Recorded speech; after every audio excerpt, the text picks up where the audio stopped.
এই গল্পটি কাল্পনিক, এটি কোনো ভুল উদ্দেশ্যে নেওয়া উচিত নয়। আরে আমি তোমাকে কিছু জিজ্ঞাসা করছি, বেটা, তোমার মন কোথায়? নিচে বসে সবজি কাটতে কাটতে মা বলল, তখন আমার মন অন্য কোথাও ছিল। হঠাৎ মন ফেরাতে গিয়ে বললাম, কি বলছিলে মা? তখন মা আবার বলল, আমি বলছিলাম যে আজকাল তোমার কাজ অনেক বেড়ে গেছে মনে হচ্ছে। আমি উত্তর দিয়ে বললাম, হ্যাঁ মা, অনেক বেড়ে গেছে। এখন তো সময় পাওয়া যায় না। তাই এখন আমি গ্রাহকদের ডিমান্ড পূরণ করতে ব্যস্ত আছি।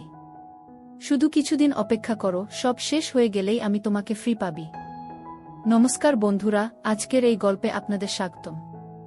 আমার নাম অভয় এবং আজ আমি আপনাদের আমার এবং আমার মায়ের গল্প শোনাতে যাচ্ছি। আমার বাবা মায়ের বিবাহবিচ্ছেদ তাদের বিয়ের ৫ম বছরে হয়েছিল। তখন আমার বয়স মাত্র ৪ বছর ছিল এবং আমার মা ছিলেন ২৪ বছরের। তখন আমার নানা আমার মাকে তার দ্বিতীয় বিয়ের জন্য বলেছিলেন, কিন্তু মা তখন স্পষ্টভাবে বিয়ে করতে অস্বীকার করেছিলেন।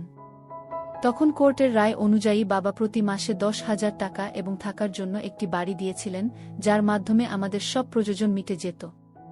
তখন আমরা একটি সোসাইটিতে একটি বেডরুম এবং একটি কিচেনের ফ্ল্যাটে থাকতাম। তখন বাড়িতে শুধু আমি এবং মা ছিলাম, তাই আমরা দুজনেই একে অপরের সাথে কথা বলতাম। আমার মায়ের স্বভাব কিছুটা কঠোর ছিল, কিন্তু আমরা দুজনেই একে অপরের খেয়াল ভালোভাবে রাখতাম। এখন আমার বয়স ২৮ বছর এবং আমার মা ৪৮ বছরের। আমি গ্র্যাজুয়েশনের পর ফ্যাশন ডিজাইনিংয়ের কোর্স করেছিলাম এবং একজন বড় ডিজাইনার সাথে কাজ শুরু করি। সেখান থেকে অনেক কিছু শেখার পর আমি নিজের একটি সেলাইয়ের দোকান খুললাম, যা ধীরে ধীরে ভালো চলতে শুরু করল। এখন আমার সাথে শুধু টেইলার কাজ করে। একদিন সকালে মা সবজি কাটছিলেন, তখন তিনি আমাকে জিজ্ঞাসা করলেন, অভয়, তুমি কোন ধরনের কাপড় বানাও? আমি বললাম, সব ধরনের কাপড়। কেন মা, কেন জিজ্ঞাসা করছো? তিনি বললেন, এমনি। তারপর মা জিজ্ঞাসা করলেন, শাড়ি, ব্লাউজ, সালোয়ার, ঘাগরা, চলি এসবও বানাও কি? আমি বললাম, হ্যাঁ মা, সব বানাই। তখন মা বললেন, তাহলে তো তোমার সেলাইয়ের দোকানে প্রতিদিন অনেক মহিলা আসে। এতে আমি বললাম, হ্যাঁ মা, ব্যবসা করেছি, তাহলে পুরুষ মহিলা সবাই তো আসবেই। তারপর মা আরও জিজ্ঞাসা করলেন, তাহলে বেটা, মহিলাদের মাপ কে নেয়? কোনো লোক রেখেছ কি? তখন আমি বললাম, হ্যাঁ মা, সব ম্যানেজ হয়ে যায়। আজকাল সব চলে। কিন্তু তুমি এত কেন জিজ্ঞাসা করছো? এতে মা বললেন, আমিও কিছু ব্লাউজ সেলাই করাতে চাই। আমার যে বন্ধু ছিল সে এখন কাজ ছেড়ে দিয়েছে। আমি বললাম, মা, তুমি এতক্ষণ ধরে পাজল কেন বানাচ্ছিলে? যদি তোমার ব্লাউজ বানাতে চাও, তাহলে এতে সমস্যা কি? তুমি তোমার পুরানো ব্লাউজ দিয়ে দাও, আমি টেইলারকে দিয়ে দেব, সে বানিয়ে দেবে, তারপর এনে তোমাকে দিয়ে দেব। এত শুনে মা বললেন, আমার কোনো ব্লাউজ এখন ফিট হয় না, নতুন মাপ নিতে হবে। এতে আমি বললাম, ঠিক আছে মা, আমি টেইলারকে বলে দেব, কাল টেইলার এসে তোমার মাপ নিয়ে নেবে। এখন তো কোনো সমস্যা নেই, তাই না? তখন মা বললেন, বেটা, আমার মনে হয় না যে আমি কোনো অপরিচিত লোককে আমার মাপ নিতে দেব। আমি বললাম, মা, যদি তুমি মাপ না দাও, তাহলে ব্লাউজ কেমন করে সেলাই করবে? তারপর কিছুক্ষণ ভেব ০০ বাজে যখন আমি বাড়ি পৌঁছলাম, তখন মা রান্নাঘরে ছিলেন। তিনি আমাকে বললেন, বেটা, এসে গেছিস? সামান নিয়ে এসেছিস? তখন আমি বললাম, হ্যাঁ, সব নিয়ে এসেছি। এখন তুমি দ্রুত তোমার কাজ শেষ করো। কিছুক্ষণ পরে মা আমার কাছে এসে বসলেন এবং অ্যালবাম দেখতে লাগলেন। তখন তিনি হালকা হলুদ রঙের শাড়ি পরেছিলেন এবং তার শাড়ির কাপড় এত পাতলা ছিল যে শরীরের রূপরেখা দেখা যাচ্ছিল। তখন আমি মাকে দেখতে দেখতে হারিয়ে গেলাম। ঠিক তখনই তিনি জোরে বললেন, অভয়, শুনছিস তো? তখন আমি চমকে বললাম, হ্যাঁ, কি হয়েছে মা? তখন মা অ্যালবাম দেখিয়ে বললেন, এত ছোট ব্লাউজ আমি কিভাবে পরতে পারি? আমার এই ডিজাইন পছন্দ না কি? তখন আমি বুঝিয়ে বললাম, আরে, এসব তো শুধু ডিজাইন দেখানোর জন্য। তুমি যেভাবে পছন্দ করো সেভাবে সেলাই করে নিও কি? কিছু বিতর্কের পরে মা রাজি হলেন এবং বললেন, ঠিক আছে, চল ভিতরে মাপ নিয়ে নিই কি? তখন আমরা বেডরুমে গেলাম। তারপর আমি মাপ নেওয়ার জন্য টেপ বের করলাম। তখন মা দাঁড়িয়ে বললেন, সঠিকভাবে মাপ নিও, যাতে পরে কোনো সমস্যা না হয়। তখন আমি আমার মায়ের মাপ নেওয়ার জন্য প্রস্তুত হলাম। নিজের মন ও শরীরে পাথর রেখে আমি এই কাজ শুরু করলাম। আমি পুরো চেষ্টা করছিলাম যেন এই কাজ একজন পেশাদার দর্জির মতো করি, কিন্তু এই সময় আমার হৃদস্পন্দন বেড়ে গেল। ঠিক তখনই মা আরও কাছে এসে আমাকে বললেন, চল, দ্রুত কর, আমার আরও কাজ আছে কি? তারপর আমি মাপ নেওয়া শুরু করলাম এবং প্রথমে মায়ের বাহু, কাঁধ এবং কোমরের মাপ নিলাম। কিছুক্ষণ থেমে আমি মাকে জিজ্ঞাসা করলাম, মা, ব্লাউজের নিচের পাটটি এত ছোট কেন? এতে কি অসুবিধা হয় না? আমি শুনেছি অনেক মহিলার সেখানে কাপড় কাটতে সমস্যা হয়। তোমার কি কখনো এমন হয়েছে? এতে মা মাথা নিচু করে বললেন, আমার এখন পর্যন্ত কোনো সমস্যা হয়নি। তারপর আমি বললাম, আমার মনে হয় তোমার জন্য একটু বড় ডিজাইনের ব্লাউজ সেলাই করানো উচিত কি? এতে মা সম্মতি দিলেন এবং আমি আবার মাপ নিতে লাগলাম। আমি গলার মাপ নেওয়া শুরু করলাম, টেপ মায়ের গলার চারপাশে রাখলাম। তখন আমি খেয়াল রাখলাম যেন আমার আঙুল তার ত্বক স্পর্শ না করে এবং তার থেকে 1 ইঞ্চি দূরে থাকে। তারপর আমি জিজ্ঞাসা করলাম, গলা এত রাখব নাকি একটু কম বেশি করব? কারণ আমার মায়ের গলা একটু বড় ছিল এবং সেখানে কিছু গভীরতা দেখা যাচ্ছিল।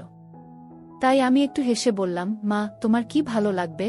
মা হেসে বললেন, বেটা, তুমি তো এখন এই কাজে দক্ষ হয়ে গেছো। আমি উত্তর দিলাম, মা, তুমি যেমন বলবে আমি তেমনই করব। তারপর মা আবার বললেন, টেপ এত দূরে কেন রেখেছ? এটা সঠিক জায়গায় রাখো, তবেই মাপ সঠিক আসবে। কি এ কথা বলে মা টেপ নিজের হাতে সঠিক জায়গা লাগিয়ে দিলেন। এই সময় আমার হাত প্রথমবার মায়ের গলা স্পর্শ করল। তখন আমার মনে হলো যেন আমাকে জোরে একটা ঝাঁকুনি দেয়া হয়েছে, কিন্তু আমি নিজেকে নিয়ন্ত্রণে রাখলাম এবং সেই মুহূর্তের পুরো আনন্দ নিলাম। ঠিক তখনই মা বললেন, এই পুরনো ব্লাউজগুলো এখন টাইট হয়ে গেছে। এখন আমি একটু উঁচু এবং গভীর গলার ব্লাউজ সেলাই করানোর ভাবছি। তুমি কি মনে করো অভয়? তুমি তো এত মহিলার কাপড় সেলাই করো, বলো আমার শরীরের জন্য কি এবং কিভাবে ভালো লাগবে? তখন আমি ভাবলাম, যদি আমি এখন আর এক ধাপ এগিয়ে না যাই, তাহলে আমি নিজের মধ্যে সীমাবদ্ধ থেকে যাব। তাই আমি বিভিন্ন কৌশল যখন তাকে দেওয়া হলো, তখন তার মুখে একটি প্রশ্নবোধক ভাব ছিল। তারপর আমি বললাম, মা, সব বলছি, একটু অপেক্ষা করো, আগে একটু পানি খেয়ে আসি। তোমার কি দরকার? তখন সে মাথা নেড়ে না করে দিল। তারপর আমি রান্নাঘরে গিয়ে পানি খেয়ে নিজেকে একটু ঠিক করলাম। তারপর ভাবতে লাগলাম, এখন এই সব করতে গিয়ে আমি পরবর্তী কোনো পদক্ষেপ নেব। তখন আমার মনে 2-3টি বিকল্প এলো। তারপর আমি আবার বেডরুমে ফিরে এলাম। তখন মা তার পল্লু আবার কাঁধে ঠিক করে নিয়েছিলেন। কিন্তু 6 ফুটের বড় আয়নার সামনে তিনি অত্যন্ত সুন্দর দেখাচ্ছিলেন, যাকে আমি আয়নাতেই দেখতে লাগলাম। ঠিক তখনই মা বললেন, কোথায় মন দিয়েছ বেটা? এদিকে দেখো। এখন আমি তোমাকে এই ব্লাউজেই বদলে দেখাচ্ছি, যেমন তুমি আমাকে বলেছিলে যে আমরা গলা 1 ইঞ্চি গভীর করে নিই। তারপর তিনি বললেন, তুমি উপরের হুক খুলে দাও এবং উপরের কিনারাগুলো ভিতরের দিকে মুড়ে দেখো। তখন তিনি ঠিক বুঝতে পারলেন না, তাই তিনি প্রশ্নভরা দৃষ্টিতে আমার দিকে তাকিয়ে বললেন, আমার বুঝতে সমস্যা হচ্ছে, তুমিই করে দাও, আমি তোমার উপরই ছেড়ে দিচ্ছি। তখন তীর সোজা লক্ষ্যে লাগল এবং আমিও এটাই চেয়েছিলাম। তারপর আমি ধীরে ধীরে তার হুক খুললাম এবং কিনারাগুলো উল্টো দিকে ভিতরের দিকে মুড়তে লাগলাম। আমি এটা করছিলাম আর তিনি নিজেকে আয়নায় দেখছিলেন। তারপর আমি দ্রুত আমার কাজ শেষ করতে লাগলাম। সেই দিন আমিও এক অদ্ভুত শান্তি পাচ্ছিলাম। যখন আমার কাজ শেষ হলো, তখন আমি তার এবং ড্রেসিং টেবিলের মাঝখান থেকে সরে একপাশে হয়ে গেলাম এবং তাকে বললাম, দেখো, এখন এটা ঠিক যেমন তুমি চেয়েছিলে, 1 ইঞ্চি গভীর। কেমন লাগছে এখন বলো? তারপর মা ব্লাউজের দিকে তাকালেন এবং আমাকে বললেন, অভয়, সত্যি বলছি, এমন গলায় আমার খুব আরাম লাগে। এমন ব্লাউজ পরলে মনে হয় না যেন হাঁসকে জলে ভাসিয়ে দেওয়া হয়েছে। তারপর আমি বললাম, মা, রাগ করো না, কিন্তু একটা কথা বলি। এখন আমি পরবর্তী পদক্ষেপ নিয়ে তাকে আরও স্বাচ্ছন্দ্য বোধ করানোর চেষ্টা করতে চাই। তখন মা হেসে বললেন, না রে অভয়, আমি তোমার উপর কিভাবে রাগ করতে পারি? বলো না যা বলতে হবে। তখন আমি সতর্কভাবে বললাম, এত গভীর গলার ব্লাউজে সবকিছু খুব বেশি দেখা যায় এবং এটা একটু অদ্ভুত লাগে। এটা শুনে মা তার ব্লাউজের 3 ইঞ্চি ভিতরের দিকে মুড়ে নিলেন এবং হেসে বললেন, আমাকে কে দেখবে অভয়? বাড়িতে তো আমরা দুজনেই থাকি, আর বাইরে আমাকে খুব কমই যেতে হয়। যাই হোক, তোমার সামনে আমার কোনো সমস্যা হয় না। আমি বললাম, মা, আমি মনে করলাম তোমাকে বলে দেওয়া জরুরি, তারপর তুমি যেমন বলবে তেমনি হবে। এতে মা হেসে বললেন, ঠিক আছে বাবা, এখন তুমি করো। তারপর আমি বললাম, আমি তোমাকে ঠিক যেমন বলছিলাম তেমন ব্লাউজ দেখাচ্ছি। তারপর আমি তার একদম সামনে গেলাম। যেই আমি তার কাছে গেলাম, তিনি একটু এগিয়ে এলেন। তারপর আমি ব্লাউজের হুক আবার লাগানোর জন্য ব্লাউজ ঠিক করতে শুরু করলাম। তারপর ফটো তোলার পর আমি তাকে আবার ঠিকমতো পরিয়ে দিলাম। তারপর আমি তার 2টি কাঁধের পাশ থেকে ব্লাউজের কিনারা ধরে একটু টান দিলাম, যাতে তার কাঁধ স্পষ্ট দেখা যায়। ব্লাউজ এখন ঢিলা হয়ে গিয়েছিল এবং তার কাঁধ প্রায় উন্মুক্ত হয়ে গিয়েছিল। এরপর আমি নিচ থেকে দুপাশে আমার 2টি আঙুল ভিতরে ঢুকিয়ে দিলাম এবং তা সহজেই ব্লাউজের ভিতরে চলে গেল। তখন তিনি আমার দিকে তাকিয়ে বললেন, কি করছো বেটা? আমি কিছু বুঝতে পারছি না, 1 মিনিট অপেক্ষা করো মা। আমি মাথা নেড়ে বললাম এবং তারপর আমার কাজে লেগে গেলাম। এখন আমি তার ব্লাউজের নিচের কিনারা ধরে একটু নিচে টান দিলাম। তারপর আমি তার ব্লাউজের নিচের 2টি হুক খুলে দিলাম। এখন তার গলার কাটিং একটু দেখা যাচ্ছিল।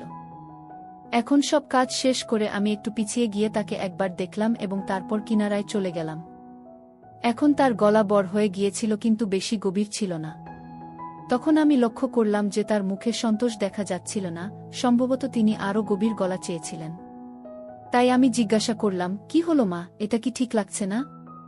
তখন মা হাত রেখে শরমে হেসে বললেন, না রে, আমার গভীর গলা ভালো লাগে, নইলে মনে হয় কেউ শক্ত করে বেঁধে দিয়েছে। তার কথা শুনে আমার মনে হলো যেন 440 ভোল্টের শক লাগল।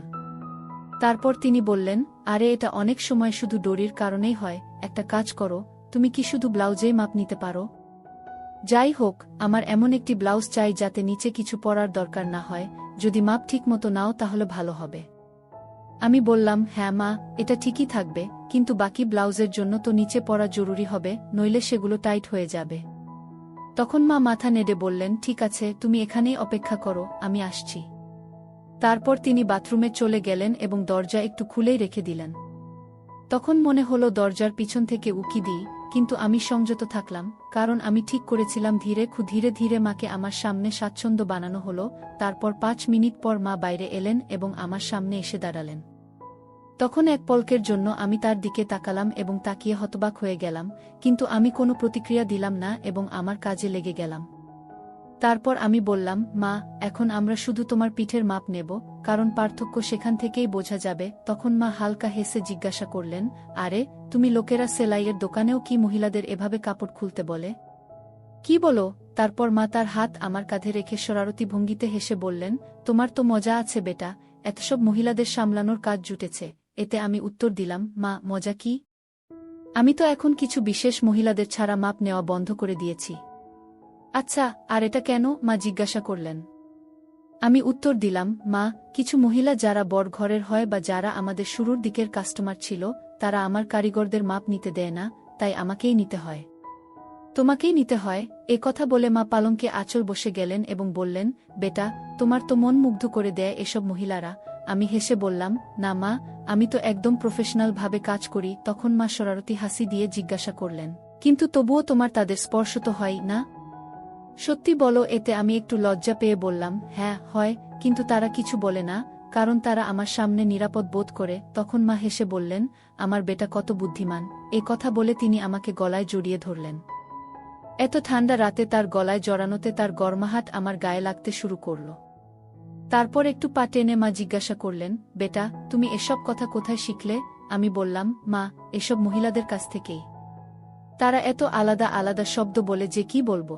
তখন মা মজা করে বললেন, আচ্ছা বেটা, তুমি আমাকেও কিছু শেখাও। আমি বললাম, না মা, তুমি হাসবে এবং বলবে, এসব আমার কি করে জানা? মা বললেন, না বেটা, আমি বুঝি তুমি এখন বড় হয়ে গেছ, কিন্তু আমাকেও এটা বুঝতে হবে যে তোমার কি জানা আছে আর কি নেই। তখন আমি হিম্মত জোগাড় করে মায়ের সাথে কিছু কথা শেয়ার করলাম। মা আত্মবিশ্বাসের সাথে বললেন, আরে বাবা, তোমার তো সব জানা আছে। আমি হেসে বললাম, চলো ছেড়ে দাও এসব। এখন তোমার নতুন ডিজাইনের ব্লাউজ নিয়ে আসি। তারপর আমি উঠে দাঁড়িয়ে জিজ্ঞাসা করলাম, হাত লাগালে চলবে তো? মা নিজেকে শব্দ দেখানোর চেষ্টা করে বললেন, আরে হ্যাঁ বেটা, আমার তোমার উপর পূর্ণ বিশ্বাস আছে। আর কি, তুমি এত তাড়াতাড়ি সব কিছু ফিট করে ফেলেছ? তখন মা একটু জোরে হেসে বললেন, বেটা, দেখো তো কোথাও কিছু আর লাগানোর আছে কি না। তার এই মজা ক্যাবিনেট থেকে একটি গাউন বের করে দেখাতে বললাম এবং বললাম, দেখো, এটি স্লিভলেস, কিন্তু এর ম্যাটেরিয়াল খুবই আরামদায়ক। এটি পরে দেখো, যদি ভালো লাগে তাহলে এই ডিজাইনে আরও কিছু বানিয়ে দেব। মা একটু দ্বিধা করলেন, কিন্তু তারপর বললেন, ঠিক আছে, এটি পরে দেখি। তিনি গাউন নিয়ে বাথরুমে চলে গেলেন। তখন আমি একটু নার্ভাস ছিলাম, কিন্তু নিজেকে শান্ত রাখার চেষ্টা করছিলাম। কিছুক্ষণ পর মা বাইরে এলেন। গাউনে তিনি খুব সুন্দর দেখাচ্ছিলেন। এসে তিনি জিজ্ঞাসা করলেন, কেমন লাগছে বেটা? আমি বললাম, খুব ভালো লাগছে, তোমার উপর এই ডিজাইন খুব সুন্দর মানাচ্ছে। তারপর মা আয়নায় নিজেকে দেখলেন এবং হালকা করে হাসলেন। তারপর তিনি বললেন, হ্যাঁ, এটি সত্যিই খুব আরামদায়ক লাগছে।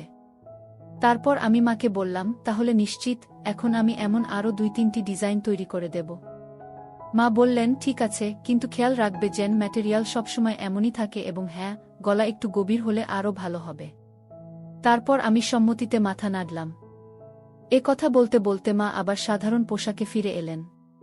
তারপর আমাদের কথোপকথন সেখানেই শেষ হয়ে গেল। শেষ পর্যন্ত আমি অনুভব করলাম যে মায়ের সাথে এই কথোপকথন শুধু তার আরামের জন্য ছিল না, বরং একটি নতুন দৃষ্টিভঙ্গি বোঝার জন্যও ছিল। এটি এমন একটি মুহূর্ত ছিল যেখানে আমরা দুজনেই একে অপরের অনুভূতিকে আরও ভালোভাবে বুঝতে পেরেছিলাম। তাই বন্ধুরা, এটা ছিল আমাদের আজকের ছোট্ট গল্প। আপনাদের এই গল্প কেমন লাগলো কমেন্ট করে অবশ্যই জানাবেন। আর যদি গল্পটি পছন্দ হয়ে থাকে তাহলে লাইক করুন এবং আপনার বন্ধুদের সাথে শেয়ার করুন।